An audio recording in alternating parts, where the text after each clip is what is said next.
Please join me in welcoming Madam Secretary Betsy DeVos to the podium.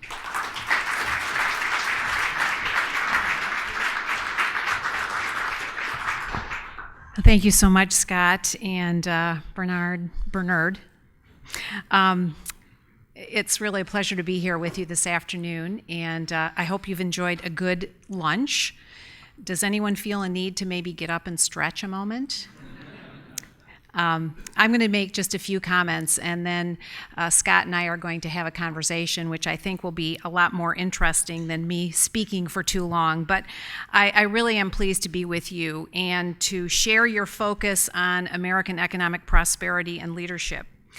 Our economy is the strongest it's been in years. Wages are growing, unemployment shrinking for everyone. Small businesses are opening at record numbers. Our economy is expanding faster than anyone had predicted. As I said, I'm really looking forward to talking about education as a lifelong pursuit with Scott in a moment. But before we do that, I want to make one thing really clear.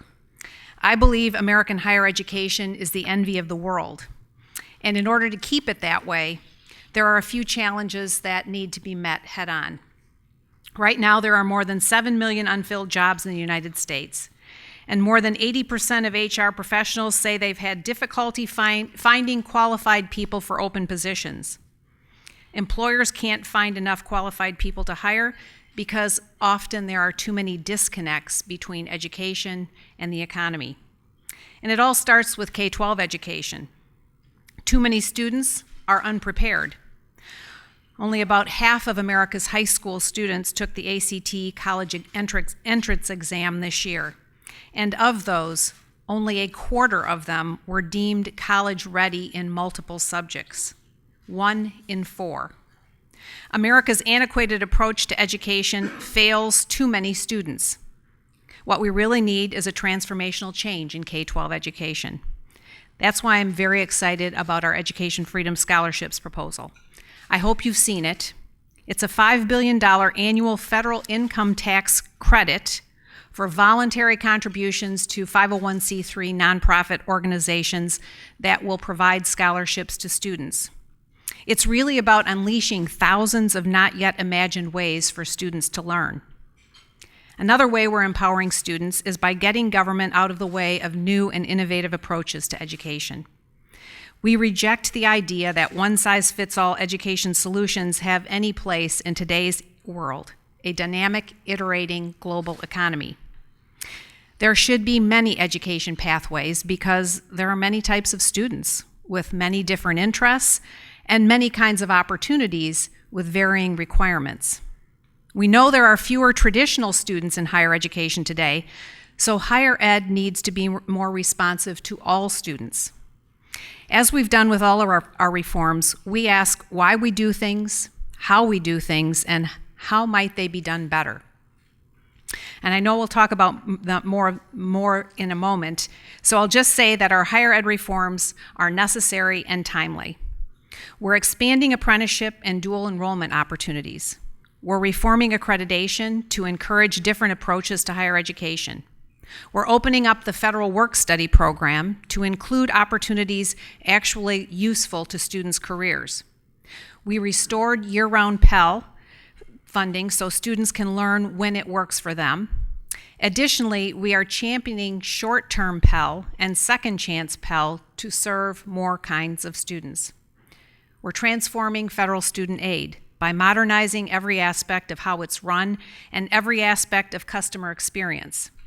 We started by putting the FAFSA form on our My Student Aid app.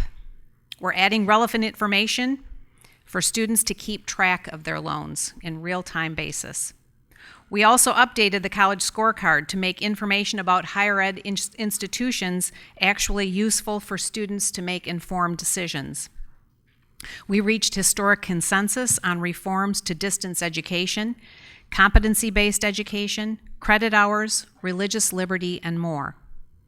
These are just some of the things we're doing to encourage innovation and to expand freedom in education. But ultimately, employers must be part of the solution. So let me say this to business leaders. Don't wait for Washington, Don't wait for your state. Instead of calling a legislator, visit an educator. Students need more partnerships between education and you. Employers also need to rethink some of their own practices. For instance, I mentioned earlier that more than 80% of HR professionals can't find qualified people. Well, how are we defining qualified? More businesses need to make sure job postings actually reflect the requirements of the position, instead of automatically inflating the description to require degrees when they're not really necessary. We need to spend less time insisting that traditional, expensive four-year college degrees are the avenue to success, and more time talking about the dignity of all education pathways. Ultimately, we need to encourage and celebrate many options for students of all ages. The result will be a workforce and a nation capable of conquering any challenge and seizing any opportunity.